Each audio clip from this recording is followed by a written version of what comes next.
So, nagluto ko og baka nga mechado, guys. So, ato sang palatan kay wala man tay pressure cooker. So, palatan na siya ni like 1 hour, 1 hour and a half. So, depende. Patatas para sa sabay. Lagay ko na yung tomato, tomato sauce, no? So, ganun yung kulay niya. So, tatakpan ko muna siya hanggang 1 hour and a half. So, walgaluto sa atong walgaluto pa sa atong mikado. Nagluto sad ko og luto sad ko gamay nga baka para sabaw. So mokuha ko gamay diri ron para sabaw og repolyo. So kani ako sa gipalataya na butang ron sa sabaw sa baka. So update na lang guys. So while giluto sa tuwa ka recipe no gapanghugas bud tag pinggan. Multitasking gali basta kitang namin. Salamat. So nihumok na ang atong baka bisag i-cubes-cubes na ako og cut no para dali wala man tay pressure cooker. So gilunod na nako akong sibuyas o kamatis. So ako sa nang pabukalon para malunod ang akong repolyo.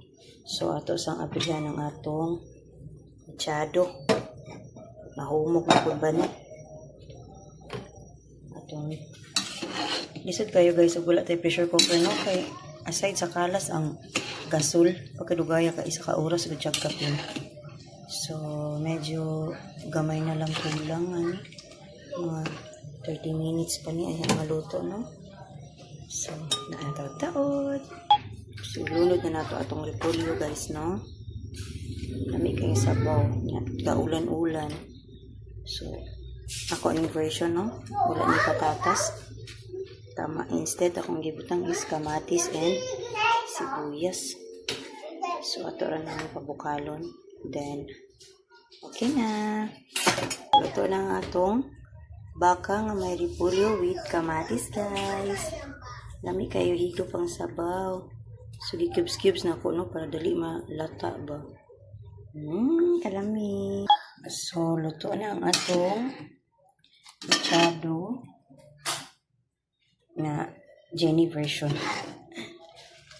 So nagbutang ko ani og soy sauce no. Soy sauce, tomato sauce, bay leaves, paminta, asin, more siya tubig. So naramba ka. So ito na. Sob ng panihapon. Beef mechado. Thank you for watching.